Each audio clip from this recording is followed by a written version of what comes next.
Are you recording? I say, it's Sunday night, it's 7:30. I'd say that's Sunday Night Live, wouldn't you, Barry? Yes, let's go.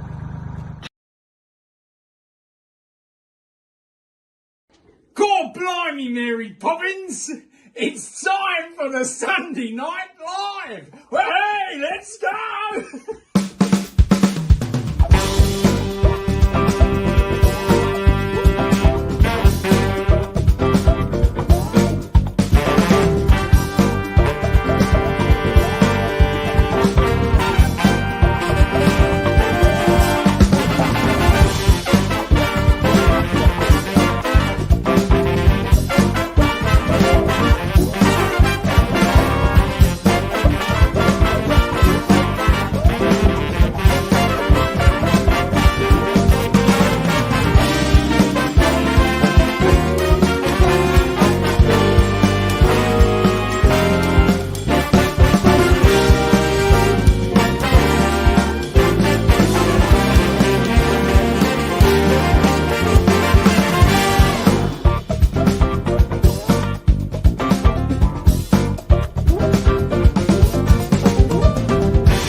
Hey!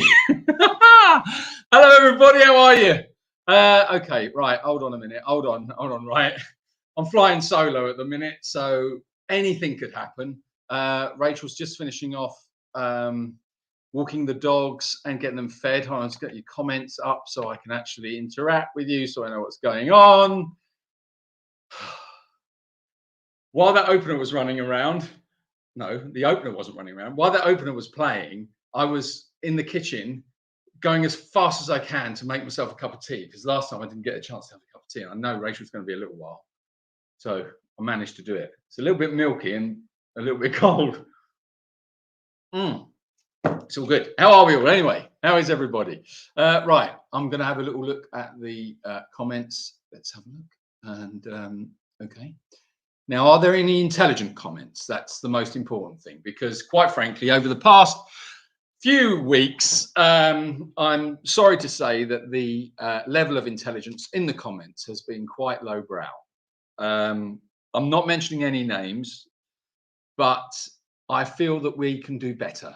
I feel you're better than that, and I don't want to be disappointed anymore. So, I mean, get your minds out of the gutter. We're gonna raise our vibrations. All right. We're gonna focus on our chakras, and we're gonna raise our vibration. So get your minds out of the gutter, Jane and Jan, and you know who else, right? So let's see what we've got here, shall we? Hello, everyone. Oh, that's nice. Hey there. Hi, all. Everyone says hi, Myra. Hi, Myra. How are you doing? Hi, Tonda from St. Louis. Nancy, hello there. Cheryl, hello from sunny Buffalo. Can't wait to hear about the new horse. Yeah, we've got some videos as well. We've got videos to show you. We've actually got quite a bit of news to share with you. Got quite a few videos that we've been catching over the past few days. And I've been desperately trying to upload them onto the system to be able to share them with you. But it's been just chaotic. I don't know why. Barry, I think, is in the oh, I need to put another light on. Oh, I forgot to put the other light on. Right, hold on, stick that. Oh, that's a bit strong, isn't it? That's a little bit strong. Hold on a minute. Right, let's stick that over there. Right, that's a bit better, isn't it? Can see you now. Oh, there you go. Oh God, put your clothes on. Right. Hello from sunny Maryland. Hi, Eleanor. Evening all from Ashbourne. Hi, Joe.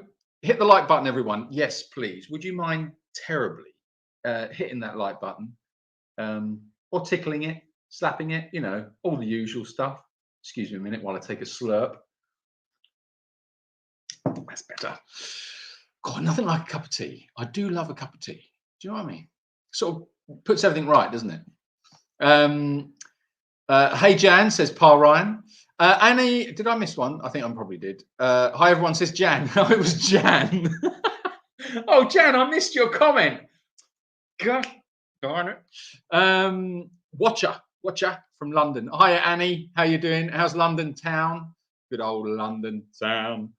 Actually, I was watching an interesting thing earlier. We were having a little bit of lunch and late lunch, and there was a TV program on that we had on in the background talking about the Great Fire of London. Very interesting to watch. So if you've got that on, I think it was on Channel 5. But anyway, it's very interesting. You never know. You see, I'm like a font. I'm like a font of information for you. What would you like to know? What would you like to know? That there was a man hanged for the cause of the fire of London. And it's widely regarded that he was literally the fall guy, because everybody that signed his document that said, yeah, he definitely did it, were the people that they actually thought did it, who owned the bakery. So yeah, Pudding Lane. So very interesting little tidbit of information for you there. I don't know why that's going. So anyway, yeah, what we're going to talk about? We're going to talk about. Oh, we've got Harry Barry McHayface. He's got a report for you from the field. So look forward to that. We've got lots of videos of the new horse who arrived, and she's doing really well. And we've got we had an emergency situation with one of the pigs, little Olive. So got some information to show with that. Some of that footage is a little bit distressing, so I'll give you a warning before I put that on. But I mean, it's not horrible. It's just, you know, I don't like to see animals in distress. I'm sure you don't like to see them in distress, but it's just there is a story. So I'll let you know. I'll give you plenty of warning before we show any of that. So don't worry. But yeah, so I'll show you some of that. What else? Oh, did some mucking out. Got some other videos for you showing just what we've been doing with the donkeys and stuff like that. So yeah, lots to share with you. So it won't just be my ugly face sitting in this room. Right, hold on. No, let's have a go. Hello, everyone from North Oregon coast. Hi, Aldine. Hello, everyone. In the middle of a major snowstorm here in Nova Scotia, Canada. Happy to be warm and cozy in the house next to the fire. Oh, Valerie, that sounds nice. The snowstorm doesn't sound nice, but snow outside, big snowstorm, sitting by the fire. It's good, isn't it? That's a nice feeling, that is. I love your new beginnings. That's great. Yeah, I didn't have time to put it all together, so I had to play the last one from last week, but just with a new bit that was recorded today, but I didn't have a chance to edit it. So, yeah, but it's all fun, isn't it? Hi, everyone. Another great intro. Thank you very much, Katie Matey. Thank you. But I've got to keep my head. I've got to keep my brain out of the gutter because I've told you off, and now I'm trying to do it myself. Arku's talking about intelligence. I know, Jan. I know. I'm not saying that you're not intelligent. You see what I'm saying? I'm not saying that. What I'm saying, well, okay, Jan aside, right? I'm saying to everyone else, I believe in you, not Jan. I believe in you that we can do better. Not Jan, all right? But Jan, just hold on a minute. Jan, just go back to licking the window over there, whatever it is you're doing while we're talking. So I believe that we can do better and we can raise the level. So let's try and raise the level and actually have a rather insightful, deep conversations, if it's possible. Okay, Jan, you can come back in the room. No, Jan. Oh no, she's got her tongue stuck on an ice cold lollipop. No, Jan, just she'll be fine. She'll be fine. No, don't hit yourself with that, Jan. Oh, now she's hitting herself with a book. Okay, all right. Okay, anyway, yeah, back to where were we? You know I love you really, Jan. Right, there's no intelligence here, but I'm certainly glad you're starting out with a T. Absolutely, Mark. There's no intelligence, is there none? It's like we're going through the wilderness. Who remembers David Bellamy? David Bellamy going through the wilderness looking for intelligence in the Jacob's Ridge crowd. That was my best David Bellamy. For those of you who don't know David Bellamy, he was a very famous botanist in the UK. Anyway, probably in the 70s, 80s. What is the minimum IQ you accept, Linda? 1? I don't know. Anything really. Let's just go for it. Let's see what we can do. I mean, I'm hoping that you are going to elevate me. You see, I'm relying on you. It's not. I want you to raise my vibrations. Not, you know. I'm not saying that you're the problem. Apart from Jack. What? Sorry. Hello again from South Wales. Hi, Doreen. How you doing? Gail, tell us about the new horse, please. Yes, Gail, I will. I wanted to wait until Rachel was here so I could share some more information, but I will give you some info from the new horse. Whew, okay. Ellen, hello from Denver. I'm so excited to have made it to the live. Well, I'm very glad you're here. Hi from Texas. Hi, Jonty. The New Forest. God, there's loads of people from everywhere. It's brilliant. Love it. My word. Hello from Wisconsin. Here's an intelligent question. What is the meaning of life? Well, don't bombard us with it.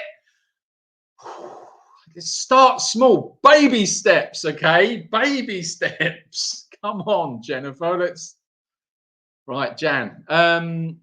Jen actually has an IQ of 137. She's been tested twice.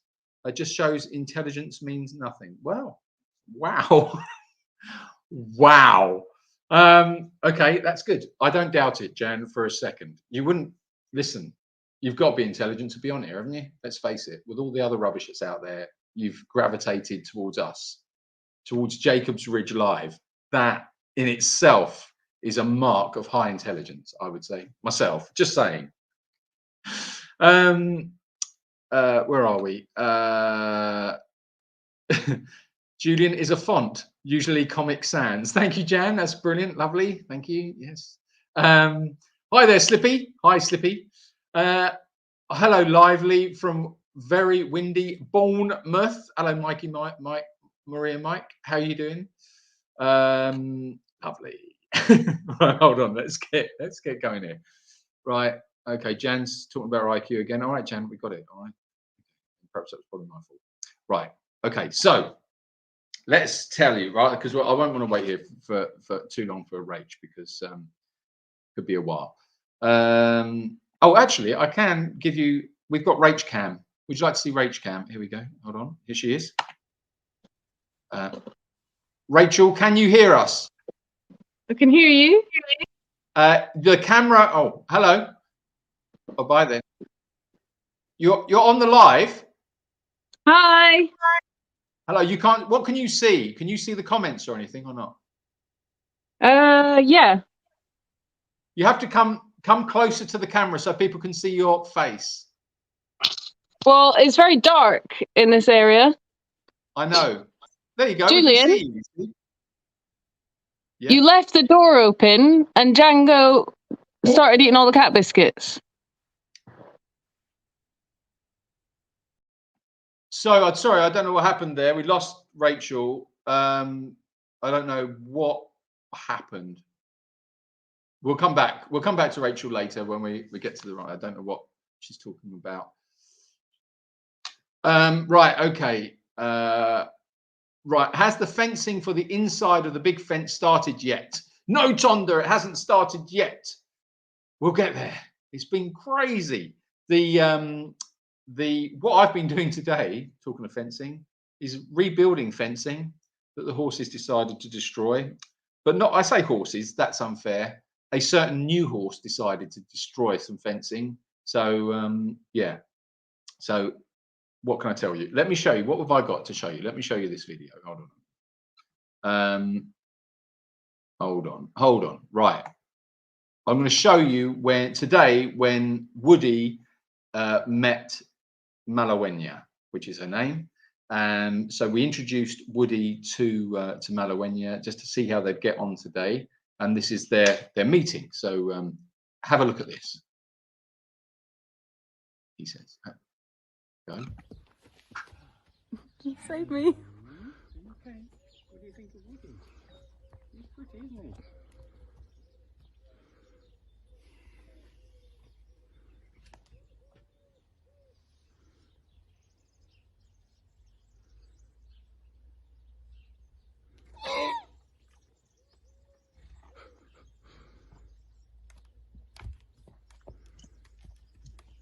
So Woody was very interested in her, but he didn't really know what he was supposed to do. So he was just sort of, well, what was he supposed to do? But he had these feelings, but he didn't quite know what they were. So there was lots of sniffing and a little tiny bit of mutual grooming starting and things like that, which are really good signs. It was very, very tranquil, and that was lovely. And then Charlie came onto the scene, and she thought Charlie was a little bit special. Actually, I think she quite liked Charlie, and Charlie obviously is only 1 foot tall, so so you've gone from the sublime to the ridiculous. So she's got Woody, this giant horse, and then she's got little Charlie, and she seemed to prefer Charlie. I have got some video to share with you. Hold on a second. I'm going to just catch up with Rachel. Let's bring Rachel back to the stage. Rachel, can you hear me? Yes. Hello. Rachel, you're on my phone, you see, and all the videos are on my phone. So how long do you think you'll be until you're back here, and then I can upload those videos onto the live? Well, probably 10, 15 minutes. Okay, that's fine. That's perfect. All right, then. We shall see you shortly. Okay, see you soon. What are you doing there at the moment? What's going on? Oh, I keep getting interrupted.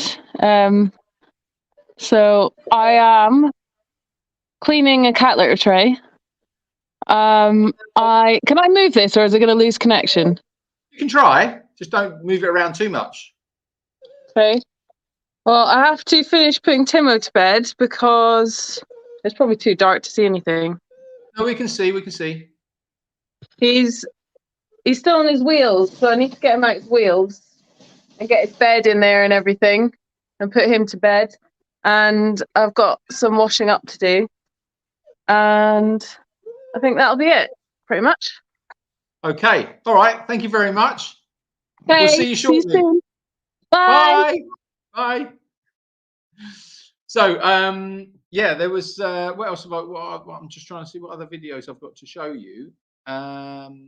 So I've got some videos on the system at the moment, but I need the mobile phone with the videos on it to upload it to the system. So I will get them uploaded and I can share those with you. So how it's gone is Malawenya arrived on Saturday, I think it was it, or Friday? I can't remember now. Might have been Friday. Can't remember. Anyway, she arrived. She's very, very hot and sweaty, so she looked a little bit rough. She'd had I don't think she'd enjoyed the journey very much. I don't think she likes the horse box. We brought her in, all the horses all lined up in a line, and they were all looking, they're all shouting at her and things like that. So but it was really, really calm, it was really tranquil.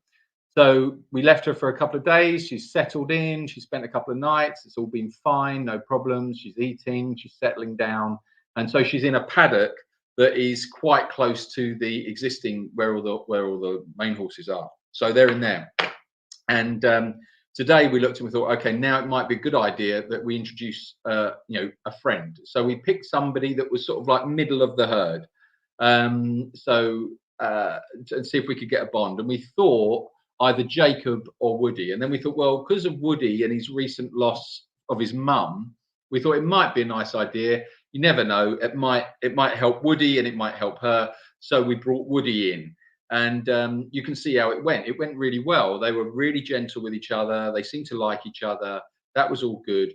And then Charlie and the donkeys rocked up, and then it all kind of like, then she had a choice.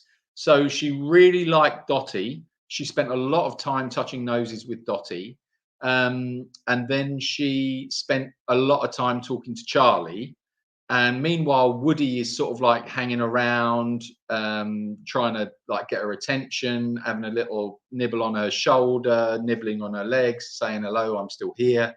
She's like not happy. And then all of a sudden it all kicked off as it does with horses. And she bit Charlie on the bottom. Charlie ran off with the donkeys. That upset her. So she went running along the fence line. Then Woody didn't know what to do, so he's running along the fence line as well, although he doesn't know why he's running along the fence line. So he's running up and down along the fence line. And then, so it was just all a bit thunderous. That then set off the rest of the horses in the other paddock because they wondered what all the thundering was about. So they started running around like lunatics. So we've just now got this big dust cloud and all the horses are running like crazy. So where Rachel and I are like calm in the middle, watching it all go on. And oh, hold on. Yeah, and so then everything settled. So then Rachel and I came up, had a little bit of lunch, all the rest of it, and then Rachel was outside. She came in and she went, got a bit of a problem, and she just sent me a picture, and it's just a destroyed fence line. Yeah, Woody had, well, one of them, something had happened we didn't see, but the fence line was broken. Woody got out. He's then put himself back in with the main herd, so he's fine now. He just jumped straight in. But Malawenya missing, couldn't find her, so she'd gone. So Rachel and I put our stuff back on, back outside, having a good look around, and we found her in the far, far bottom of the sanctuary in the corner, and she'd got herself entangled in a load of trees. So she was, yeah, she was quite happy. She was quite calm, but she was just sort of like really secreted right into this sort of like thicket of trees. So yeah, we sort of fought our way through the trees and through the branches, got to her, head collared her, and then walked her back in, and then put her into one of our little temporary stables down in the field, so she's contained. And then we had to obviously repair the fences. So then I was repairing the fences and getting that all done. So she's all contained at the moment. Fences are repaired. We're going to leave her in the little temporary stable tonight, so she's definitely calm and she doesn't decide to run off. And then tomorrow morning I'll let her out and we'll see how she goes. So yeah, but I've got some videos from the duration of the day, including a shot of the destroyed fence to share with you. So I'll show you all that shortly. So yeah, so that was the story of Malawenya. Right, let's have a look here. Nice to see you have a sponsor, says Heaven Chip. Yeah, Ami Pet Food. They are sponsoring us with dog food, dog biscuits and cat biscuits, which are all vegan, and they are absolutely fantastic. The animals love them, absolutely love them. So yeah, they're it's really good. We're very, very grateful to Ami. A great partnership. They're from Italy. And they're very, very nice people to deal with. And if you are in the market, if you need dog kibble, cat kibble, great product. So yeah, do be sure to get some. Right, where are we? Julian, I think you're being disingenuous. You love all the comments and especially the naughty ones. Helen, certainly not. What are you talking about? No, I don't. It's disgusting. There's some disgusting stuff goes on in these comments. Some messages for Rachel. Hello, Rachel. Let's have a look here. Right, I've got to catch up. Look, see, get them going again. Django ate the biscuits. He did. Why do I get the blame for that? Django ate them. I didn't eat them, but I'm the one that gets in trouble for it. It's not on, is it? Is Rachel under a bed somewhere, says Jane. No, Rachel's not under a bed. No, we've got this little area outside to the side of the house where we do all the preparation for the dog and cat food, and it's where Timo sleeps at night time. So it's like a little outside courtyard area. So she's in there, and we've got like a little sink. We do all the washing up in there. There's a kettle in there for like mixing food up and stuff like that. So she's out there right now, just finishing off. But it's very, very dark. I need to put some new lights in. She is so pretty, so glad she's there. She seems like a gentle, sweet soul. Yeah, she's lovely. Yeah, she is a gentle, sweet soul. Actually, she's really good. She's lovely. Yeah, I mean, what can you say? I mean, all horses are lovely, really. It's only down to bad owners, isn't it, or bad experiences? But yeah, she's cracking. She's really yeah, she's a good girl. I'm looking forward to her settling in, you know, and I think that moment will come. Like I was thinking today, I was watching her, and I was thinking, you know, this, if you consider where the environment she's come from, you know, being a riding stable, spending her years either just going round and round and round in a circle with a little kid on her back, or stuck in a stable for years and years and years, and then all of a sudden there she is, and she's out in the field. She's got other horses around. It's quiet. There's nobody, you know, there's no shouting, there's no humans running around everywhere. It's peaceful. And I was just looking at her, and I was looking at our horses as well. Our horses, they're all our horses, but you know, I was looking at the main herd as well. And I was Yeah, I got a nice feeling actually. I was just thinking that I'm looking forward to her to get that moment of relaxing, that moment of release, where she realizes that, oh, I'm here now, I'm safe, and I think that's going to be, yeah, it'll take a while, I think, for it to really kick in with them, kick in with her. Um, but yeah, she'll get there. She'll get there, and yeah, it's nice. It's nice. I feel very, I feel happy to provide it. Do you know what I mean? I feel like it's a good thing. It's a good thing, and yeah, it's nice to see. I don't know if I'm explaining myself properly, because it's not like, oh, aren't I great? I don't mean it like that. Like, aren't I great? I mean, it's creating an environment that you can then see is enjoyed. Um, it's a good feeling. It's a good feeling. It's like it's working. That's what it is. It's like it's working. Um, it's like doing something and it works. That's that feeling. It's like, oh yeah, fixed that or done that or created that or whatever it is. It's just a good feeling. So yeah, it's nice. It's nice. We'll see. We'll see. Always we'll see. Right. Hold on a minute. Do we know what her name means in what language? Jan, yeah, Malagueña is her name, and it's actually translates as something to do with flamenco dancing in the Malaga region of Spain. It's a stick or something that's used in flamenco dancing, something like that. I don't know. Have a look on Google. It's spelled Mala, Mala. Gueña is Gue with an Enya, with a little N with a squiggle on top, A. So Malagueña. But yeah, I don't know. I don't know if that's correct. Do you bathe or hose the horses? Says Ida. Ida, thank you very much for that question. Yes, we do. When we don't bathe them, but we do hose them, depending obviously on the weather. At the moment, we wouldn't, because it's not quite hot enough. Really, they've already started molting and losing, shedding their fur, which is a problem, because it's too early. We're just too early. I mean, we're only just into February, and the hair is just coming out of them like crazy. So it's very, very hot, or it can be quite hot during the day, and then it's getting really cold at night. And this is just unusual, very unusual temperatures for this time of year. So I'm a little bit worried, because nature is a little bit messed up, because we've also noticed it with all the fruit trees in the region. So all the fruit trees are starting to blossom, and then we've still got the possibility of frost at night time. I know that literally about 20 minutes up the road, they had a frost. Not last night, night before, they had a frost. So that will kill the fruit. So everyone's a little bit worried at the moment, because it could cause, the knock-on effects for the year would be huge. So you can see it in the trees, you can see it in nature, you can see it in the animals, and it's just this shift. I don't quite know. I actually think it's quite concerning, because it's a fine balance, isn't it? And if they're starting to shed their winter coat too early, I worry that, what am I going to have to do? Get out there and start rugging them? But anyway, yeah. So in answer to your question, they do get bathed, but not. They get hosed, but not yet.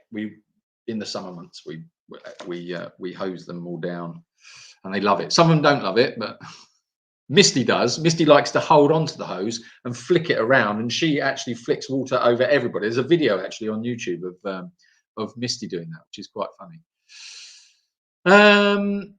Oh yes, don't you just hate those unexpected bottom bites? So much better when it's planned.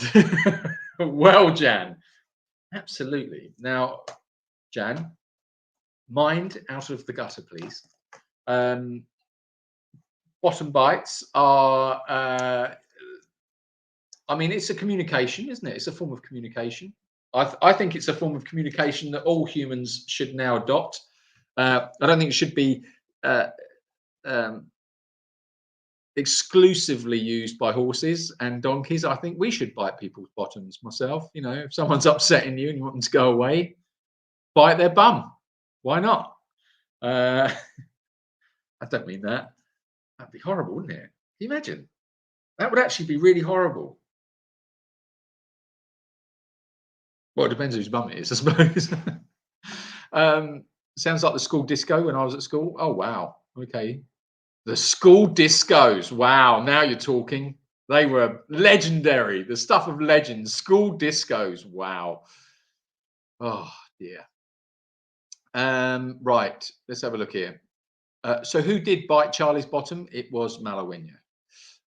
What does your cup say? Says Aldine. My cup, I don't know. What does it mean? It says lean, mean, vegan machine. Yeah. Can you see that? Is that right? I like that.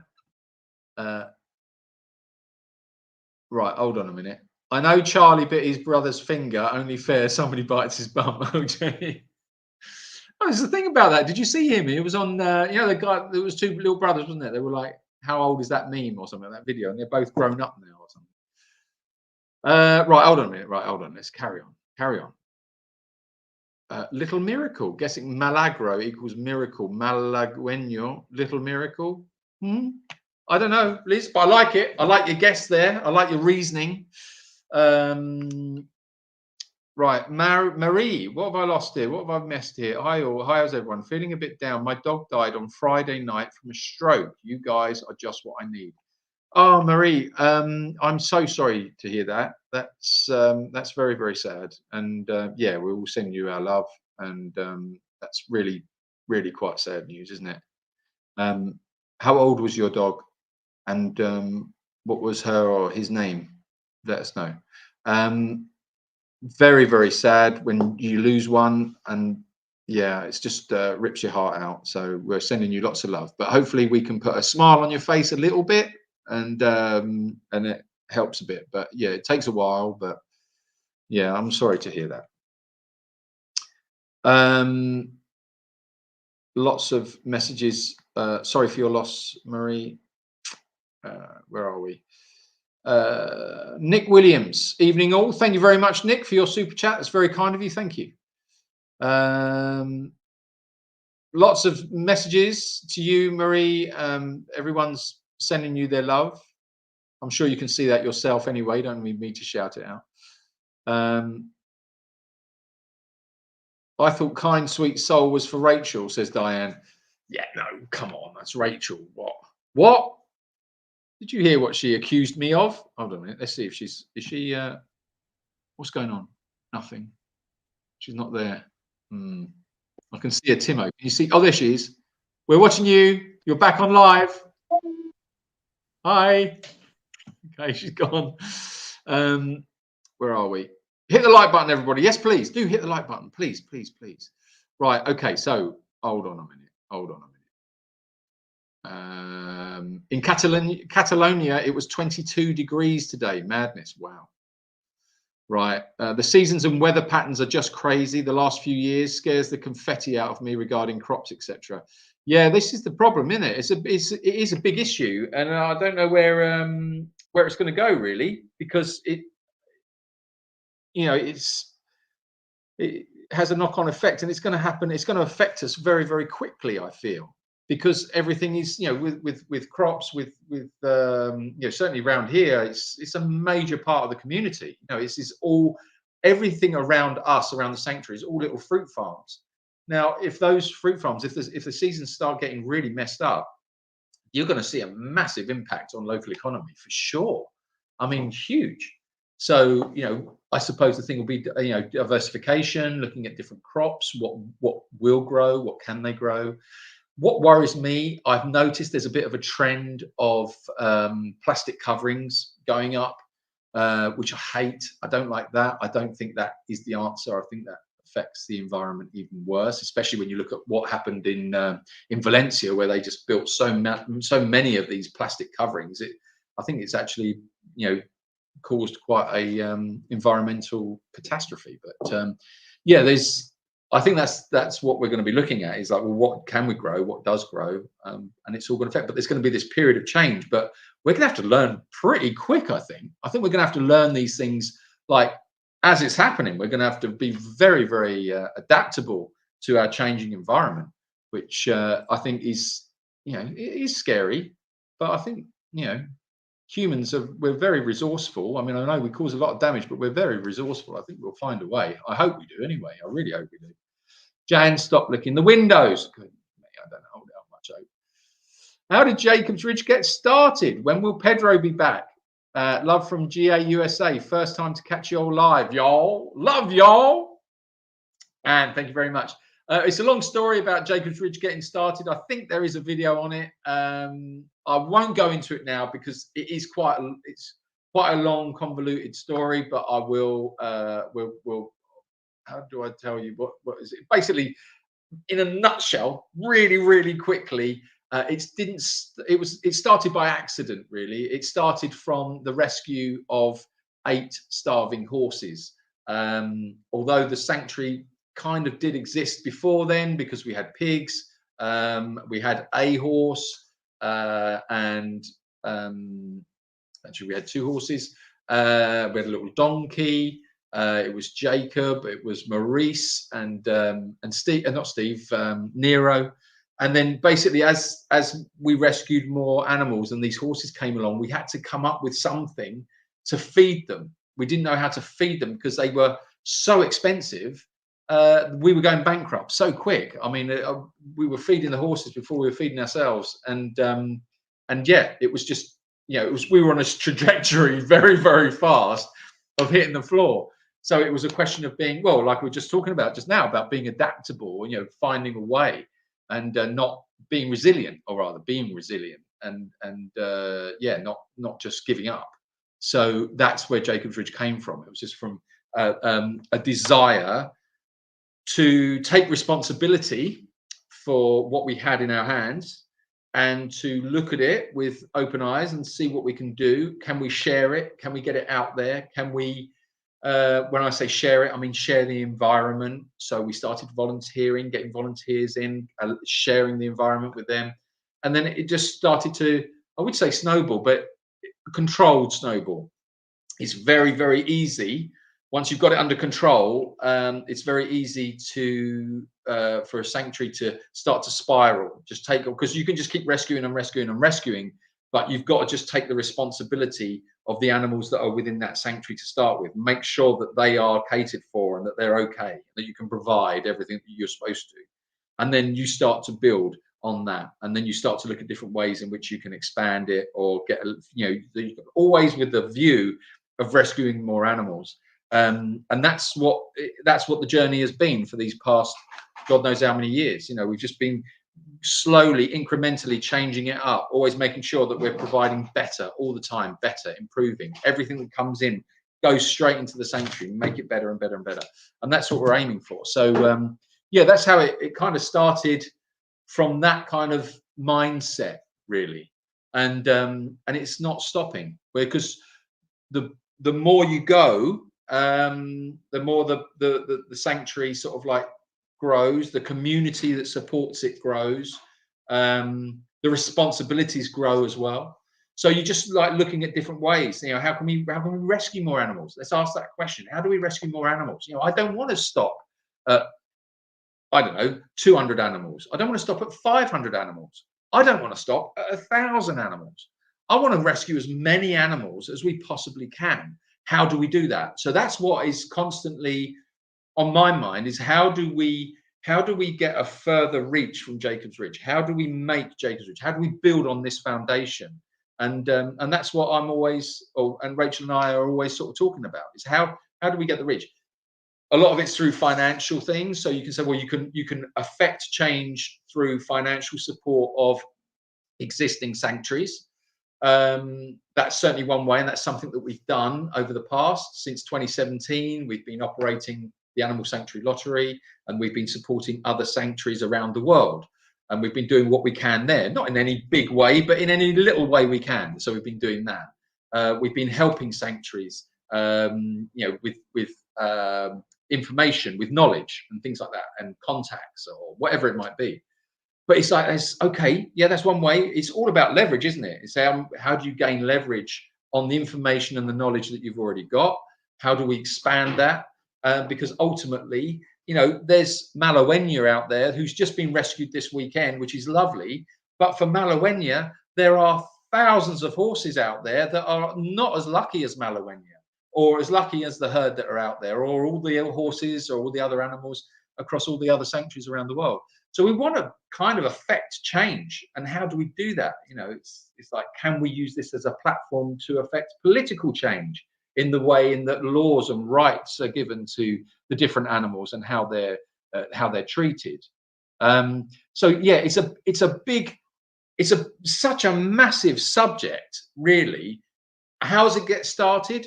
I don't think we've even started yet. If I'm honest, that's how I feel. I feel like, yeah, we're there, but we've got, all we've done is we've picked out a foundation. But for where in my mind I want to go with it and what I want to do and what Rachel and I want to achieve, I think this is the start. This is what you're part of. You know, that's what the community is about. It's like, okay, so let's affect change. You know, let's help. Let's do what we can. You know, because ultimately, you know, if not us, who? And you know, I suppose that's the, you know, who is going to do it? Who is going to do it? You know, we've got to do it, haven't we? It's up to you. It's up to me. It's up to us. We'll do it. We'll do it. Yeah. Okay. No one else can do it. We're going to do it. And yeah, we'll see what we can achieve. But yeah. Anyway, I've just gone off on one, so sorry about that. Got me all started. You see, get my passion ignited, and it's a trouble.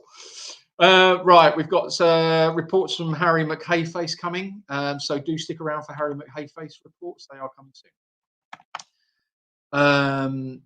Right, let's have a look here. It's getting a bit cold. Rachel's here. Rachel's finally. You brought a lot of cold in with you when you came in. Is it freezing outside? Quite cold. Okay. You right? Okay, hold on a minute. Bottom biting is sublime, is it? Well, I certainly wouldn't know about that. Heaven Chip, thank you very much for your super chat. That's lovely. Thank you very much. Suri Pate, thank you very much. Suri Pate. I don't know how to say your name, Suri, but thank you very much for your super chat. It's incredibly generous of you. Thank you very much. She was called Peggy and she was only 8. The only blessing was it was very quick. Oh, wow. 8 years old, she's still a baby. Yeah, you must be. Yeah, I understand that you're very, very raw. We're not going to dwell on it. Where this is your time to not think about it, have a little break from the heartache. And if you can, and yeah. But she knew love, she knew you, and she probably, I would imagine, she had a great life, and it's yeah, and if it was quick, then you know that's good. But yeah, well, we send you all of our love. Oh my word, Pedro's appeared. We're not allowed to talk about him. Hello. I think I could. Yeah, you go here, right? Because I've got. There's a smell. What of? Animal poo. No, you don't. You smell nice. You always smell of animal poo. That's life. What are you talking about? I sit on the cushions, is what I'm saying. Oh, okay. There you go. Right. Okay. Hello. Wow, that looked like you had a nose ring in then. Why? Like the way the light was on the edge of your nose, it looked like you had a nose ring. I thought, my God, what have you done? Got your nose pierced when I wasn't looking. What's going on anyway? Oh, we were just chatting. Well, actually, I was going off on one. No. It's true. It's true. Right. Okay. We're talking about the weather. My hyacinth is sprouting. Wow. Is that because you were talking for so long? What, to make J. Ross hyacinth sprout? I don't know. Why? I say. Oh, I say, you're making my hyacinth sprout. That sounds so wrong. Anyway, yes. Okay. Did you right. get those super chats? Super chats. Annie Kimber, thank you very Annie. much. And Shabao. Thank you. I love your name, Shabao. Thank you very much for your super chat. My spring bulbs are going to get zapped. Wow. Now, I made a very clear intention at the beginning of this live. So I wanted everybody to raise their game, raise the vibration. We're going to get our heads out of the gutters, all right? And we're going to remain you know, Yeah, but you're here. Jan's here. So that's not going to happen. I know, honestly. Jane is here. Jane's here, yes, I know, but you know, when we start talking about zapping your bulbs or like sprouting your hyacinth, I think it's, you know, it's just what's going to happen. I need to update these videos. 1 second. Thank you very much, Myra, for your super sticker, which I don't think is showing as a sticker, but I'm sure it was amazing. And thank you all the same for the chat, super chat. Question: do you have a natural water source at the new property, i.e. river, creek, pond, lake? Not on the property. There is. Yeah, we do. Not like a river, a creek, a pond, or a lake. No, but there is a secret. Yes, that's a secret. Yeah. There's like a very Pretty little. Hold on. Can you mute me? Can you? Happily. Right. How's that? Yeah, that's good. That's Right. still going to interfere, I think. Yeah, I know. It's okay. Sort this out. Are you meant to be on the stage? No. Right, I'm adding videos. Okay. That's distracting me. I know. Hold on a minute. Go on, carry on. I'll go away. I'm going to upload these videos. 2 seconds. Okay.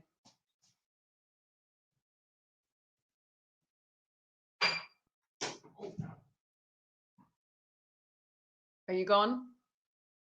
Yeah, I'm gone. Close the door. Okay, he's gone. He's finally gone. Yeah, there is a little river with like a small, I wouldn't say it's a lake, it's kind of like a natural spring, very close. And there's like a source waterfall, which is a bit of a drive, but it's very pretty. It's not far drive, like 5 minutes up the road. But on the property, there is like a dried river bed. So when there's a lot of rain, I imagine the river will flow. But we haven't seen any water in it as such. Jane, it's a very good question. Where do you see the sanctuary in 10 years' time? That's a good question. Well, I think for me, I just want it to be the best it can be, really, and for everything to be running as smoothly as possible. To have staff would be good, to be able to have people that we can pay to look after the animals, and that would enable us a bit of freedom to hopefully set up more sanctuaries, which would be a dream. So yeah, just for this sanctuary in particular, just to have the place at Buyas, the new sanctuary site, to have that all sorted and just very, very proper, I guess, is what I want to say. For the animals to have everything, like all the land they need and everything, just to keep developing. Rose, could you send Barry McHayface report? I'd have to have a look to see if it's sent. It's not on my. I will have a look.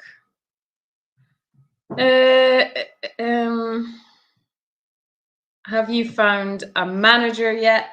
No, Odine, we have been. Sorry, I'm looking at my phone whilst talking to you. Just looking for this clip. We have been doing some interviews. There was. It's mostly we're looking for sanctuary assistants at the moment, which will be the first thing, and then we'll go from there. Here it is. Let me send this again. See if it sends this time. Note that Julian ignored the question about when Pedro will be back. Did he? Yeah, we're not sure. I'm not sure how far Julian's got with the updates on the animals and everything. We have an update about Yuki, which we're trying to sort out for you guys now. So yeah, maybe soon. I'm not sure. You need to find a billionaire that loves animals. Yes, that would be amazing. Julian, did you ever ask Pedro about starting his own OnlyFans thing? No. Can you imagine? Mariana, thank you so much for your super chat. Linda asked, do you ever have conversations with your vet/animal hospitals about your ambitions? We have had a conversation with the University Hospital of Murcia about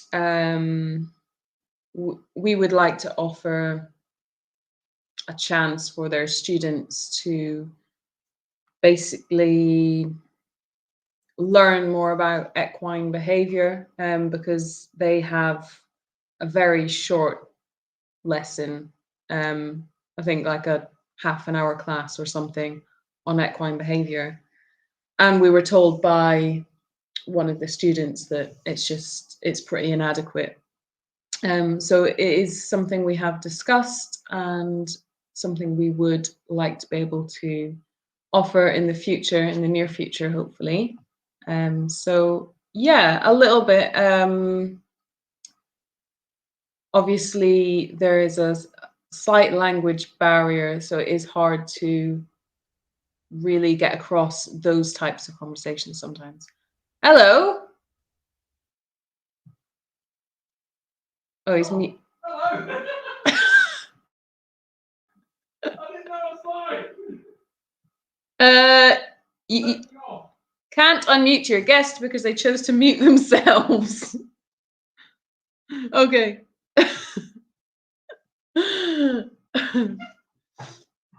Well, that could have gone wrong. I had no idea what I was doing. Was I doing that whole thing where you just do that selfie face? Yeah. Your passion is contagious, Julian. Greetings from Berlin. Oh, hi, Maya.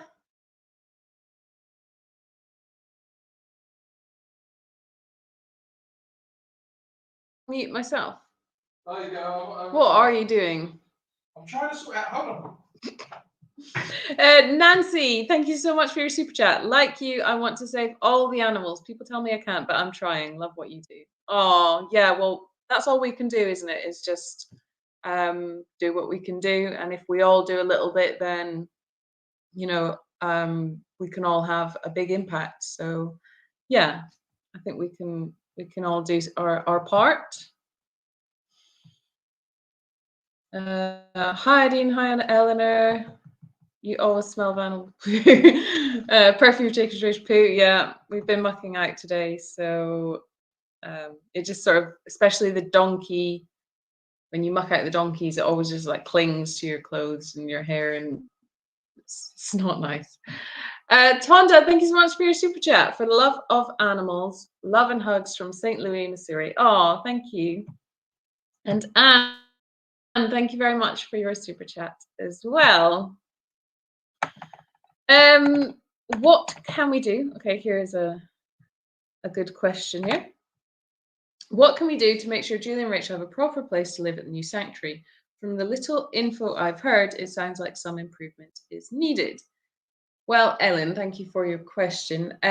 We would like to, so there's two small cabins there. They're kind of really more like holiday home. They're very pretty, but it's just not a lot of space. We would, in an ideal world, like what's going on?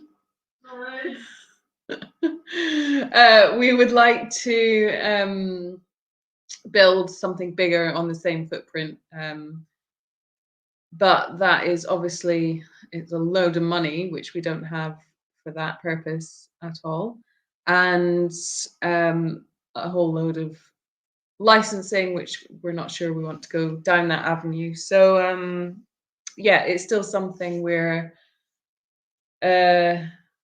thinking on about the best option. Maybe in the future we'll be able to do that though. Monique says, opening some mail I haven't got around to getting to yet. A nice offer for burial insurance. Wow, they get darker and darker. It's like those adverts that are on TV during the middle of the day. Just a bit depressing sometimes. Did the Murcia earthquake impact you at all this week? Jan, we've had a few of them. I can't remember when the first one was. I think we've had about 4. 2 of them were above 3 on the, is it a magnitude scale? So yeah, it's not like big enough to cause any damage. They, in the town where it originated from, which was like the town next over, they put in precautions in the schools and things, but no, there was no damage, thankfully. So, but yeah, we've been experiencing quite a few of them, which is it's been a while. It's been a good few years since we have noticed any. Dottie Bint says, I love the smell of horse manure better than Estee Lauder. Oh no, I don't like it when it's like clinging to your clothes. So in the donkeys, I think here as well, it's because it's so dusty. It's like the smell of manure and urine mixes into the dust, and then you're raking the poo up. It goes up into this like big dust cloud and just covers you, and then it just clings to you for the rest of the day. So no, I can't say I agree in this occasion, I'm afraid. I hate those ads with the poor donkeys. God, it upsets me. Yeah, it's some horrible situations, and the way that they use donkeys is, yeah, it's pretty horrific. I've got something to say about that. Oh, have you? Oh, here he comes. Yeah, hold on. Right. No, sorry, hello. I'm just been sorting out the video. So Barry McHayface, I have spoken to him. He is ready to give you a report from the field, which you'll be pleased to know. But yeah, no, I wanted to just, I heard in the background about the donkey adverts and how it upsets people. And it is upsetting, but I feel, I don't know about you guys, but I find it a little bit exploitative. I think it's exploiting. Like, it's like saying, oh, look at these little donkeys, isn't it sad? But it's like when you actually look at some of the organizations that use that footage, I don't agree with it. I don't agree with it at all. I think it's designed to pull on people's heartstrings. It's a very old method of fundraising, which a lot of organizations still use. Yeah. So it must work. Oh, it does work. I think it does work because people see those images and they feel sorry for them. Yeah. They feel empathy and they go, "Oh no, I must help. I must help." But I feel it's an exploitative way of communicating a problem, and I don't believe that it's.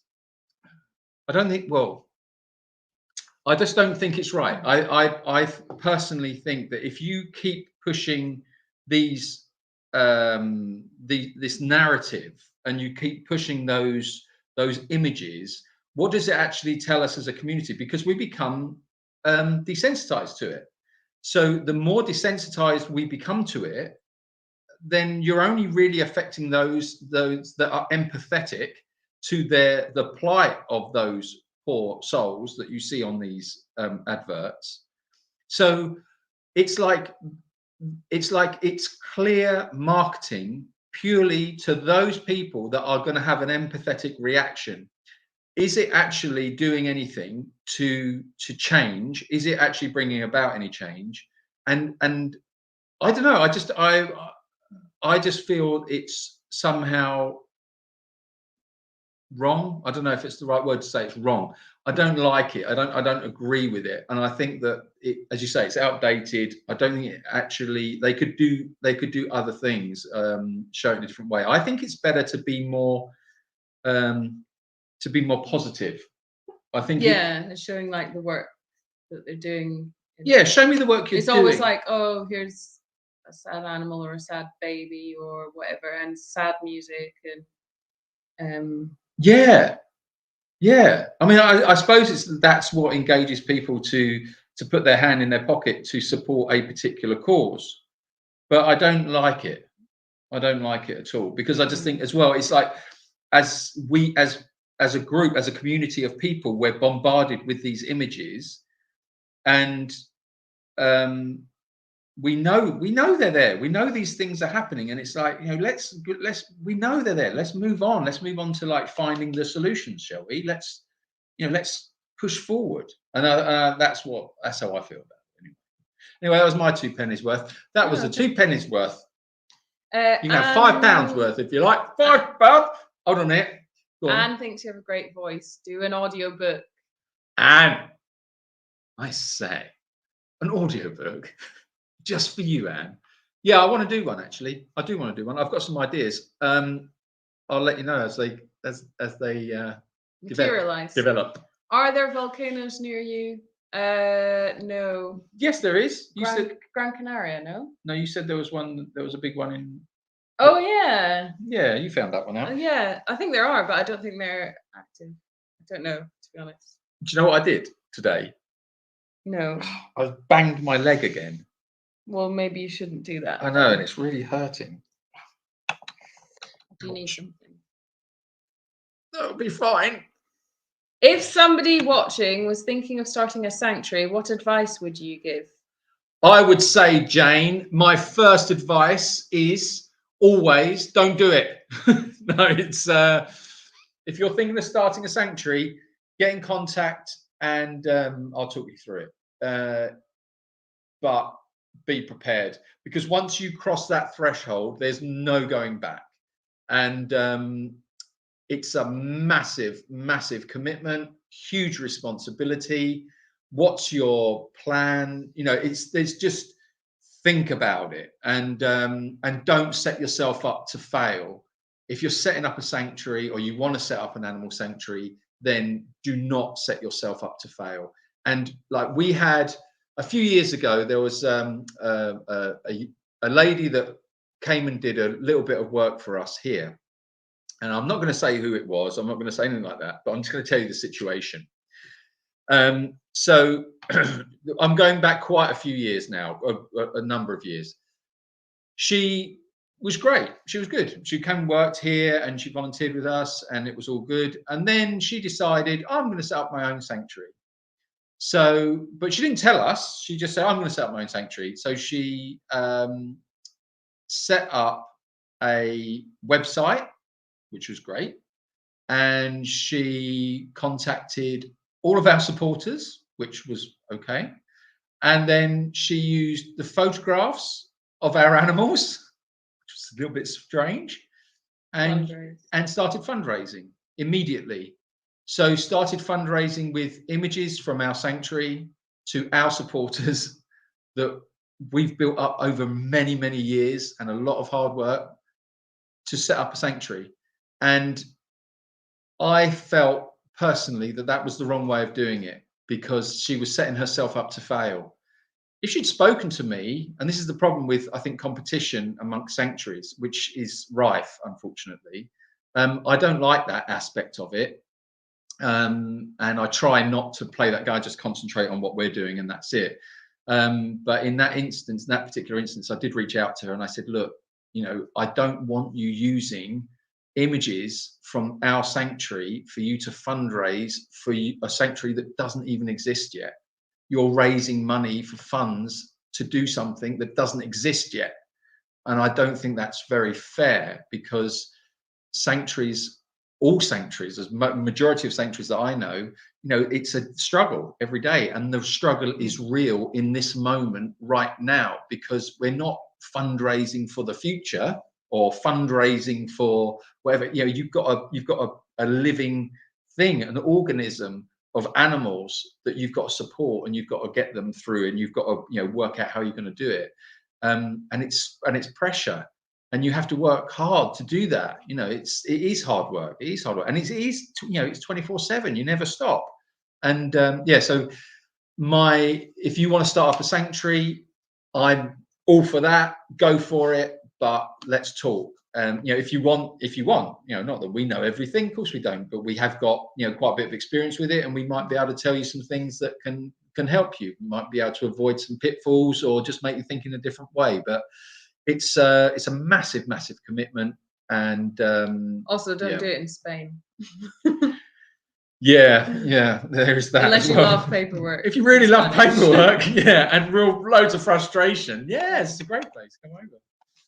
Would developing and offering veterinarian students a scholarship in exchange for an opportunity to learn at the sanctuary?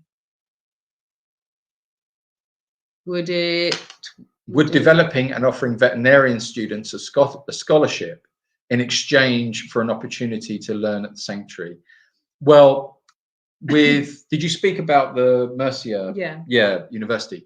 So what we have to do is we have to, this is the process that where we're going anyway at the moment, is, well, one of the areas is that by teaming up with the university, we need to speak to the faculty, and we need to get their approval to be part of the curriculum or whatever the equivalent. I don't know. I'm not very. You may not notice this, but I don't really do academia very well. How that all works. But then, yes, that is an option. At the moment, it's there really as a support to and for us to help the trainee veterinaries on management, on just handling the horses and stuff like that. So, but yeah, it's a route that we would like to go down, and a route we'd like to explore amongst some of the others, because that's a real key one, because it's education, and you know, therein lies the pathway to a brighter future. You know, education is everything, and if we can influence that in some way through experience, through, you know, knowledge, and through, you know, the things that we've discovered, then yeah, that would be amazing, absolutely amazing. That's the answer, isn't it? Would you like to see Barry McHayface's report? Harry Barry McHayface. This one? He is now available. Hold on. Yes, we're going live now to Barry McHayface. I don't know where he's from today. I don't know whether he's Scottish, Irish. Don't know where he's from. Who knows? But we'll go and speak to Harry McHayface.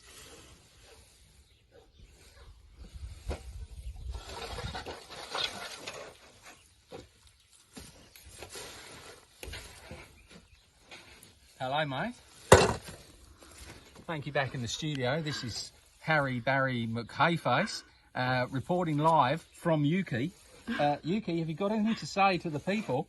I don't know why I've gone Australian now, but I'm also Irish, Australian, and Scottish, as you'd see. All right, so Yuki's doing very well, but he has got a little wee problem. The problem is the leg.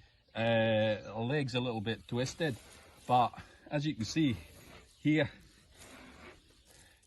But so they think the problem is, we'll go to English now. So we think the problem is the lack of one of the suggestions is lack of colostrum, and that lack of colostrum when he was a baby means that he's prone to a condition which basically, I think it's like white bone or something like that, but Rachel will tell you when we go back. What is it? Muscle. What? White muscle bone. Something. Anyway, Rachel will sort that out for you when we get back to the studio. Okay, so thanks very much, Rachel and Julian. Back to the studio. Oh, sorry. Thank you very much, Rachel and Julian. Get back to the studio right now. Bye. Wow, thanks, Harry McHayface. Harry, That was very informative. Actually, I'd like to explain, because it was something you said, something about white bone, marrow bone. I don't know. Explain. Okay, well, we don't know yet. He's gonna Okay, that's good. Then moving on. That's that. He's gonna go for another X-ray. On so the problem is his supporting leg, so the leg that you see in the video that has the issue. What's going on? Actually, do look like a plant. The leg with the issue in the video is not the leg that has the fracture. The leg with the fracture, he's now actually putting weight on, That's worse, isn't it? and the other leg that has been supporting. Sorry, go on. Whoa, that is dying. The other leg that has been supporting his weight is now, it was always a little bit twisted, but now it's a lot worse. So yeah, there's a few things that could be wrong. He didn't have colostrum, so that can affect bone density and things like that. There's a disease that ruminants can have called white muscle disease. The white muscle. Yes, that's which right. is a lack of selenium in the diet, which can cause basically stiffness in the joints in the limbs. I don't think it's that, because it does seem to be affecting the one leg, and I think it's linked to the injury, but it could be also due to some sort of deficiency as well, maybe. So yeah, we're going to take him for an X-ray tomorrow, I believe, and we'll go from there. Thank you very So much. thank you. Thank you for that update. Barry, Harry. I think I managed to get up another video. If you go to which is, I wanted to talk about Olive. Okay. Right. So Is this first all of you've all, got is that all I've got? of Olive? I did upload another one. Hold on. This No, is yeah, all- that's all I've got of Olive. Yeah, yeah. Okay. Okay. So explain. Right. This is a little bit distressing. This image, this video. It's not. I mean, not horribly distressing. Nothing that you wouldn't see on TV or anything like that. But it's just a bit. You know, you can see that Olive's not well. So this is the footage that I took from yesterday morning. Yes. Yeah. So yesterday morning, I went down to the field to feed. Everything appeared okay, and then there was some screaming. And when pigs scream, they scream like it can sound like a human. It's absolutely terrifying. And you know, like sometimes they just squeal because it's their defense mechanism. So it doesn't necessarily mean that anything's like they're in pain or anything, but it was going on. Like, yeah, there's for a long difference. time. Yeah, I mean, living with pigs, you know the difference. So like, it's the same with any animal. You know there's different sounds and they're different calls, and you know when one's in distress. So I heard this. I was in the feed shed. I was sorting out something, and suddenly I heard this scream, and I thought, well, that is not a normal pig scream. So I ran round to the run, jumped into the run, and found Olive, who was in a clear state. I mean, really, quite as you will see in this video. She wasn't very well, and the other pigs had started to pick on her, so I had to separate them away. And but anyway. So this is what I was met with, and then we'll show you some additional footage from what's happened since. So this is as bad as it gets. So just so you're aware. So if you don't like seeing things or you're a bit squeamish, you can look away. But it only lasts for 17 seconds. So watch this. And there's no squealing in this video. No, there's no squealing. Yeah. Right. Hold on.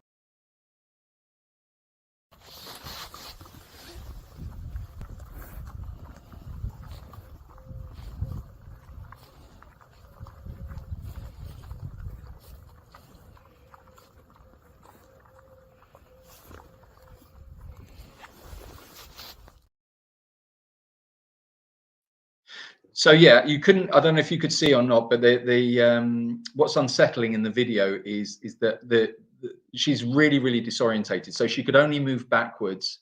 Her head was contorted to one side, and her eyes had extremely fast, rapid eye movement, and she was blind, which is why the other pigs could sense that and were sort of like started to attack her, and she couldn't do anything about it. So rather than, that's what she was screaming about. So she was in a bit of a state. So I'm just going to check where the update video is. So if you want to explain. Yeah, so we immediately got her into the carry box, and we put her into a stable, and we spoke to our pig specialist vet. We sent him, I just said we've got an emergency, and sent him that video, and he said, yeah, that's I have to remember the name of it now. Yeah, I always forget. Streptococcus. Is that it? Is that right? Streptococcus, which is a bacteria that affects the nervous system, and it can be due to weather changes. It can be due. I mean, nothing else we think has really brought it on. Because it can be due to like change of environment or stress or overcrowding and things like that. So we think it's the change of weather, like as Julian was saying earlier, the hot days and the cold nights that has brought it on. So he said she needs antibiotics and corticosteroids, which thankfully we had available. So I gave her an injection of that, and she started to calm probably within the next half an hour or something. Prior to that point, she was like, usually when they're trying to get comfortable, they'll dig all the bedding and they'll do that. And she was just constantly digging and digging the bedding up, but wasn't laying down.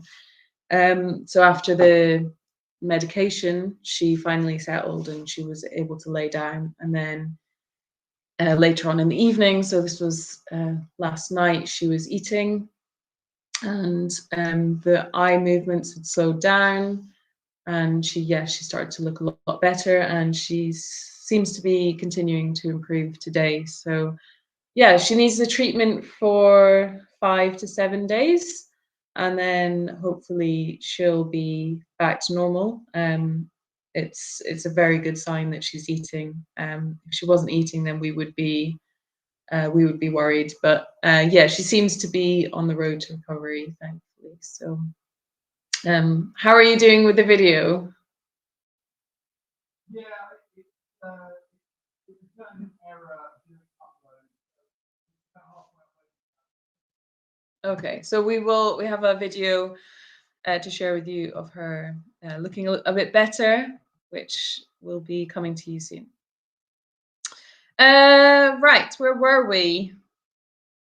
Maybe, oh, why did it just jump like that? Maybe we can do another big fundraiser like was done for the fencing for home improvement for a nice place for Julian and Rachel to live on their new property. Oh, Monique, that's very kind of you, but it's not necessary. We'll figure something out, so don't worry about us, but thank you very much. Anne, thank you so much for another super chat. Heaven Chip says, going back to the adverts that are on during the middle of the day, the charity ones, I think those ads are manipulative. They put me off. That's business. They do the same with kids and toys. Yeah, I don't disagree with you there. Linda says, I agree. The ads for the ASPCA in America are awful. It's not about money. It's about changing an animal's life. Yeah. And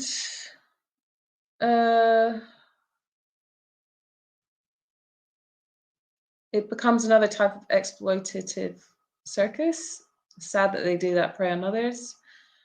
Yeah. Jane says, please do an audiobook in your creepy Kenneth Williams voice.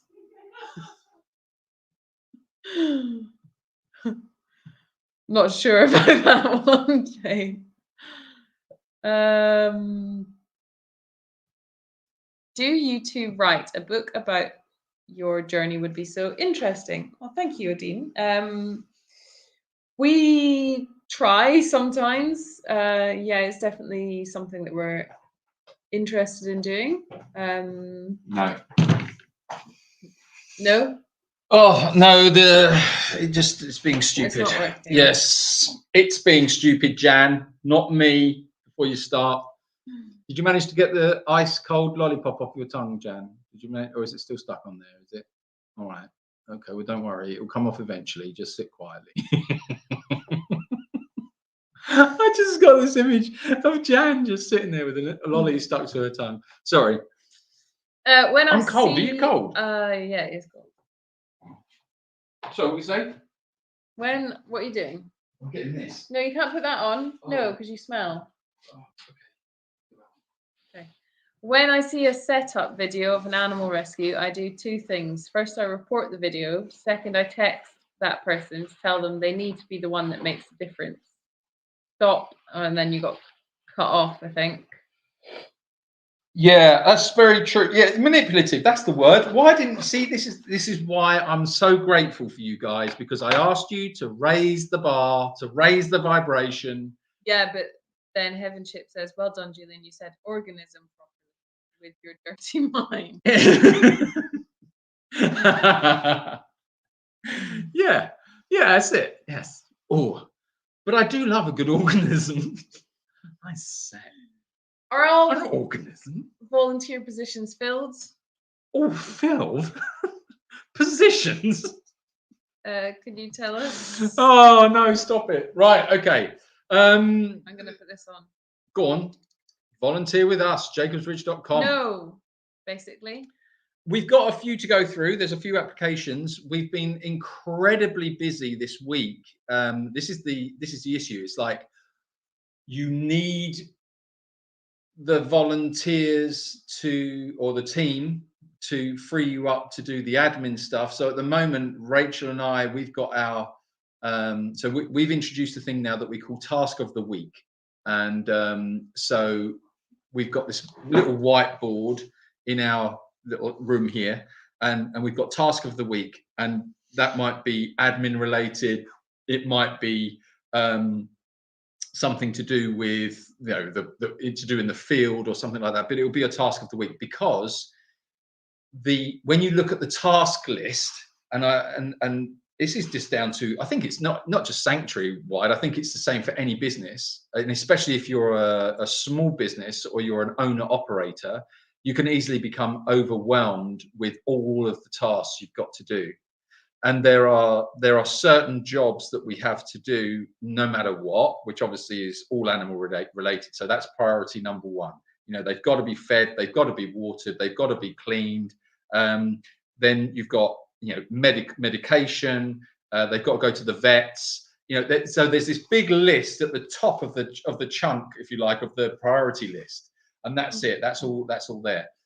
Then there's these other parts which are equally as important, because without these other parts, the top bits can't get done, which is your administration, your legalities, your finances, you know, all of that thing. So there's that side of things as well. So that's what I mean. It's there's no different really between an owner operator business, and you have to look at it that way. So a little bit like the plumber who's out there, you know, working every day doing the plumbing. He's still got to do his paperwork, and he's still got to do his tax returns. He's still got to do all of that. So when does he get to do that? Well, he probably does that at night time or whatever, but he's still got to get out there and fix those pipes. And it's exactly the same process. So you just sort of like, unfortunately or fortunately, the workload, there's no profit, obviously. So a plumber can be out there fixing some bits and pieces, and he's getting paid. And so that's the part of the business. The difference, or the unique side to a sanctuary is that the work that you're doing is obviously completely unpaid. So you're working like crazy to do this thing, and then you get this little narrow window where you can do things that actually help to generate income. That's why support is so important. You know, that's why doing things like this, talking to you guys every Sunday night and do this, it's great fun. It's good for the community. It's good for us to talk things through. It's almost like a little meeting really of the community, and I love that. So there's that side of things. It's why Patreon has become really important, because we've identified what an important aspect it is for the sanctuary. You know, by being a patron, if it's £3, £4, £5, £10, £50, whatever it is, that bit that's coming in every month is like, it's like a load off, because it's like we can see, all right, we know at this point in the month we've got this amount of money coming in, and and it's all the stuff. But there's still so much more to do. You still got to go out there and design T-shirts or whatever it is. So getting that team there is really important, but you can't get the team there until you've done this other stuff, and you can't do the other stuff until you've got the team there. So it's chicken and egg. So you've just got to really push hard. So that's what we're doing. That's a really, really long way of answering your question. I was wondering if you were going to remember what the question I was. always remember. I'm there. It's just it's like a full explanation. Yeah, I like it. I just like to go around, so you The understand scenic it. route. the scenic route. Yeah. Could have just said no. No, moving on. No, moving on. Harry, do you have an earache? Oh, Harry. Oh, earache. Yeah, I got it. Hat face needs a hat and fake beard. Suspiciously like Julian. McKay face. You may have fooled me a little if you weren't wearing the same shirt. Yes. All right. Well, look, we're twins. That's all I can say. Harry is my twin brother. Where is Klaus has gone? He doesn't sprout much lately. No, okay. Walkabout with Pedro. A walkabout? Walkabout where? Look, do you know how hard it is? Oh, I say, it's very difficult, I should say, to subdue Klaus, because you only have to scratch the surface. I'm trying to hold him in. Okay. Will Olive be able to see again? Yes, she's not lost her vision. Vision. I think it was maybe because her eyes were like rolling back that she couldn't see. Could she have been bitten or stung by something? Well, apparently flies can transmit the infection, but is not common. As for it being, I don't think so. I don't think we have anything that would do that around here. No, because the other thing as well is, well, it would have to be quite significant. Do you know how thick a pig's skin is? It is so thick to the point where if you use like a standard hypodermic needle, I haven't got any here actually, unfortunately they're downstairs, but the hypodermic needles that we use, for us, or for like a dog or a cat or anything like that, if you try and inject a pig with a needle like that, I'm not joking, the needle bends. It just won't penetrate. It just bends the needle. The needles for we carry two 15 gauge. 15 gauge needles. They are like nails. And they get like sometimes they're 14 gauge if it's like a really thick mixture, or they're chunky old needles, and even to the point where I've experienced it sometimes with some of these pigs, where you go to inject them with this great big thing, and it's sharp. It's really sharp, and you're like pushing it and pushing it and pushing it, and it's like stabbing. And they don't feel it. They don't even feel it. They're like, the skin is so thick, and so it wouldn't be an insect bite.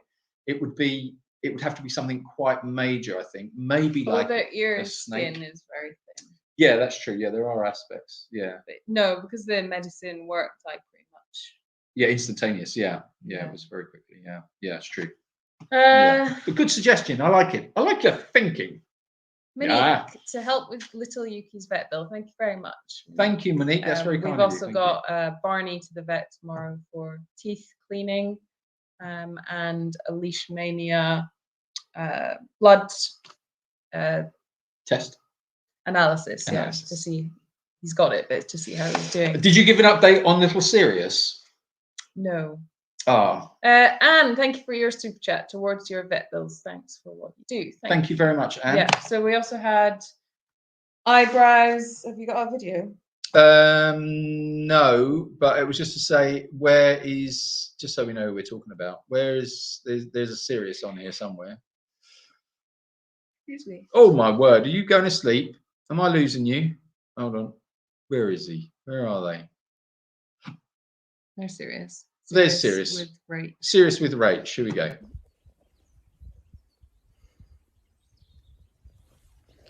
Do that.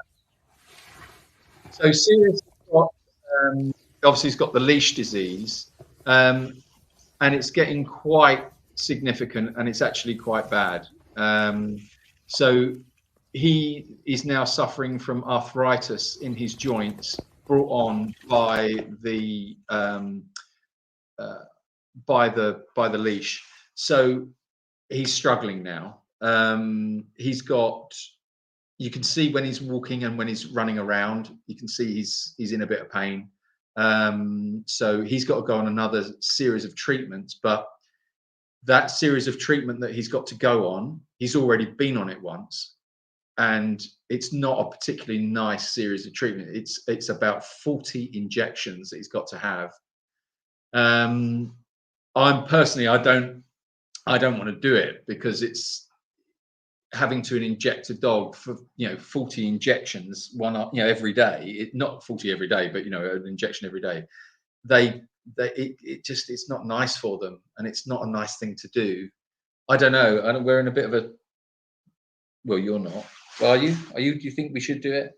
Yeah, I don't know, because personally, I don't think it's going to work, because it didn't work the first time. Yeah. I think he's probably resistant, in the same way that Daisy was. Yeah. But I also feel like if we go, there's another medication which is a syrup, which they take in food, which obviously it can still make them feel pretty rough, but it eliminates the injection side of things. It's meant to be less effective. So I feel like if we go that route and it doesn't work, then they're going to say, well, you need to do the injections again.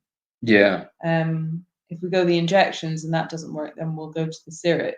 But I feel like he's probably resistant to the meds.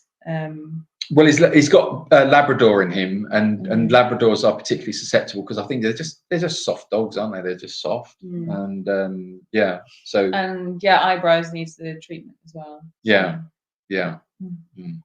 So anyway, yeah. M. Carter asks, is it easy to become a patron? And yeah. Is it easy to become a patron? But the banner at the bottom there with the web address on it, you have to create an account, which I believe is relatively straightforward, and you choose which tier you want. So we have about 8 tiers, I think. Yeah, we went a bit mad on the tiers, because the thing is, there's certain aspects that you can do, but that not everybody wants. You can just do a straightforward support, or there might be something else that you want from us. So what we've tried to do is think about things that we can bring to the patron that gives added value, and we've allowed sort of like from I think like $5 a month all the way up to $180 a month, isn't it? $150 a month. So there's all these different sort of tiers, and some of them are more specific. So if you're like, one thing we noticed is that we do a lot of like the day-to-day management stuff of what we're doing for Jacob's Ridge and how we're working. Is like, as well, perhaps some people are interested in that, and some people would want us to share that side of things. So there's that aspect of it. So if you're interested in supporting us and you want to learn more about that kind of thing, then you can join in that tier, and you will get specific information regarding that, and posts and videos about that.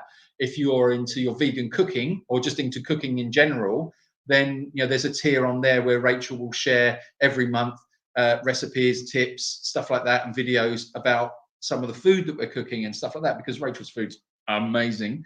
So that's another tier. But obviously not everybody wants that, and not everybody wants the other. So it was like a question, well, how do we do this? So we thought, well, if we put them into little individual tiers, then you can just put the content out there that's relevant, so you're not just bombarding people with irrelevant stuff that you're not interested in.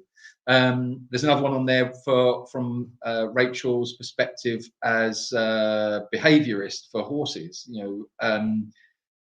where she will share things like that. So if you've got a horse, or you're just interested in learning about the behavior of horses, then there's a series of videos that Rachel will be sharing through Patreon on her tier about horse behavior and stuff like that. So that's another, it's another interesting angle to go down. And yeah, it's just trying to, I don't know, mix it up a little bit, have a bit of fun, try and appeal to not everybody all at once, but just sort of like, well, I don't want to bore, like, Jan. We've got a special tier for Jan, which is all about how to not get your head stuck in a door, because she's been struggling with that one, or how not to staple your ears, and things like that. So there's that specific one for Jan, and there's the one for Jane, which is full of absolute filth. But yeah, apart from that, there's all sorts of tears on there. I'm only joking, Jan. Don't slap Jan your wrist. says, I'm so tempted to do a rerun of these live chats with thought bubbles coming out of the top of Rachel's head. Some of the Julian looks at times are priceless. I don't see those. Okay. Gail says, just became one of your patrons. It's very easy if anyone's thinking of doing it. Oh, thank you, Gail. Thank you, Gail. That's amazing. Perfecto. I Aldine agree, says it's Gail. easy. Yeah. Great. Thank you. Thank you very much. Rachel, you look like a little girl and Julian looks like an adult, which we know he isn't. Actually, you've just sit back, you might see what I mean. Oh, I see. Yes. Sorry. Well, I mean, Well, it makes my head look smaller, so. well, you are blessed with particularly good genes because you do look very young as well. So it makes you look even. Yeah, that's better. Suppressing inner Klaus urges is not healthy for you, Julian. I actually said, if you didn't catch it, I said it's very difficult to keep Klaus in. And then but I'll leave that with you. What? Nick says, my cat is diabetic. I have to inject him twice a day. Oh. Yeah, this is what I mean, Nick. It's not nice, is it? It's just not a nice experience. You just don't like doing it. How does he cope with that? Is he? Wow. Because also, like, they start to just hate you a little bit.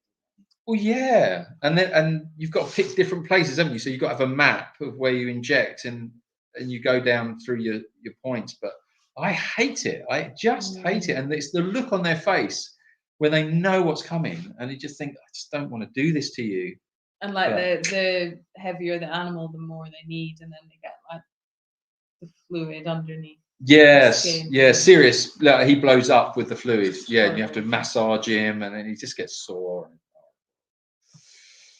Rachel, you're very knowledgeable. Have you done courses? Oh, thanks, Joe.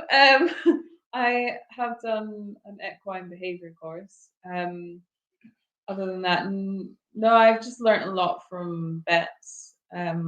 I seem to absorb all the animal medical information. So yeah, can I just step in there and just say that really there is, like I was saying to Rachel before when we were talking about it, is that I believe that she should study to become a vet, to get a veterinary qualification, because she absorbs the information so easily.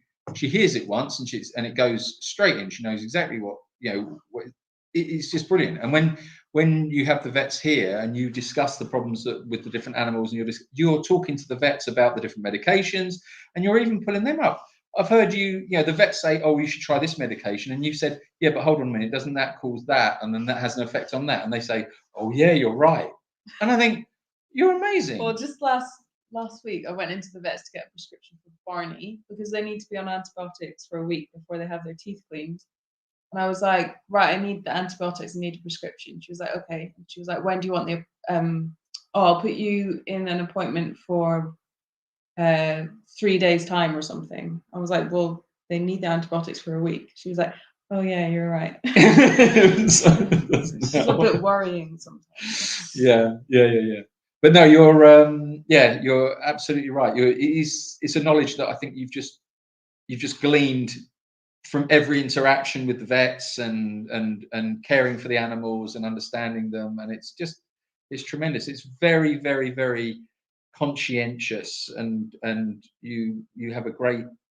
Well, I say, if I come back as an animal, I'm like, dude, as long as I come back and you're looking after me, I'll be fine. I'm loving the new tech knowledge with the phones, computer. The videos are really good to see. Maybe some longer videos during the week. Load some longer videos during the week so you can get ads that we can run to help with income. Yeah, Hev and Chip, thank you for that comment. Yeah, it's that's the plan. The plan is this is what I was talking about. If you saw our task of the week, it's like a case of you've got all these different things to do, and then you there's part of you goes, oh, but I've still got to upload those videos. You go, oh, okay, well, I'll do that. And it's about time management, really. And the time that you have is just eaten up by this place. And then you only have to have one thing happen, some problem with the animal or a problem with the fence or whatever it is. You know what it's like. If you're in business, if you run your own, you know what it's like. It can just suddenly, all that time has gone. It's disappeared. So yeah, loading up those videos is a great idea to do that during the week. And it is something that we have discussed, and we are trying to sort of like get that on there, because I think it's important, because it will make this, it will make the lives that much more interesting as well. But yeah, I hear you. Well, just stay with us. We're working on it. We're getting there bit by bit. As long as I don't load up the wrong video. Ooh, it's a bit saucy. Jennifer says, I must go take care of my horses now. I appreciate the fine programming you provide every week. It's a nice escape from the world, even if it's just for an hour or two. Have a great week. Thank you very much, Thanks. Jennifer. Enjoy your You've horses. probably gone already. But... Yeah, it's probably gone. It's about 1,000 years ago now. She's gone, oh, I've got to go away from there. I'm sure you'll make the right decision for Sirius, and we'll all be right behind that decision. Love to Sirius. Thank you, Jan. Thank you. Monique says, I have a 13-year-old Great Pyrenees who is getting close to a decision time for me. Name is Spirit, and he's such a sweetie bear. Oh, they're cute, those dogs. Yeah, I think, I think 13 years old. Yeah, you say you're getting close to decision time. I hate it when you're, it's there, isn't it? And you're like, it's just so difficult. Heart goes out to you. Only you can make that decision. You know what's the right thing to do. You will make the right decision, and that's, you've got to remind yourself of that. You're not good. Whatever your decision is the right one. So just know that, and that's all you can do. Just know it. It's difficult, but it's only you can do it. Yeah, it's horrible. Whatever happened to Murphy the Wonder Dog? I don't know. Good question. What did happen? I think we lost him when we changed the timings. Oh, do you think? Yeah, I think it was when we went into the when we've had to go into this rather than being in the field and stuff like that. I think it all changed a little bit, didn't we? Okay. Right, guys, we should go, because I don't know what time it is there, but it's 9:15 here. You need to get a wash because you stink. And you stink as well. Angie says, if I understand correctly, we can rewatch older videos and you'll get credit for 3 plays per YouTube watcher. And of course, we should leave comments. Yes, that would be very helpful if you can be bothered to do that. Angie. Or what we do is when we're going out, we always leave the TV on Django. So we just put on our live videos, or like some of our videos. So we just or put on a playlist. Ad revenue. Just leave them playing for the dogs. You can do that if you want. So last questions. Which are the best/worst jobs around the sanctuary? What's your favorite job? I think I might have a video actually. Oh, did it go up? Did it go up? No, it didn't. It was too big. No. Stop it, Jane. Oh, dear. Just walk straight into them. My favorite job is it's mucking out donkeys. It's the best job. It's the best job. When they're in there with when you. They're in there with you, yeah. Very, very. It's a nice place to be. I don't like to get all religious on people at this point, but I do a lot of praying when I'm mucking out the donkeys. That's when it works for me. Yeah. It's a nice gentle environment, and it feels good, and I like to do a lot of meditation and thinking about those sorts of things during muck out with the donkeys. Yeah. What about you? Favorite job? I think it really depends on the weather. If it's hot, then mucking out is horrible. But this time of year, mucking out is quite nice. You can get into a bit of a what am I trying to say? Like a Zen state? Yeah. Yeah. Worst job. I really hate scrubbing buckets. Do you? Yeah. Why? Because of what it does to your hands? I find it really boring. I tend to like scrub 2 and then I go and do something else and then come back and scrub another 2 or like Oh, really? Well, leave them Yeah. for me. I'll do them if you don't like it. no, it hurts your It's back. funny. No, it's fine. I'll do the scrubbing then. I don't mind scrubbing buckets. No. If you've got a job that you really don't like, tell me, because I don't mind doing that. It's a bit like the washing up with the dog bowls and the cat bowls. I don't mind washing up dog bowls, but I know you don't like washing up. I don't mind doing the dog bowls so much. It's more the dishes I hate washing, like household dishes. Oh, household dishes, human dishes. Yeah. Yeah. It's so boring. It's so boring. There's other things to do. boring. I think the worst job for me is administration.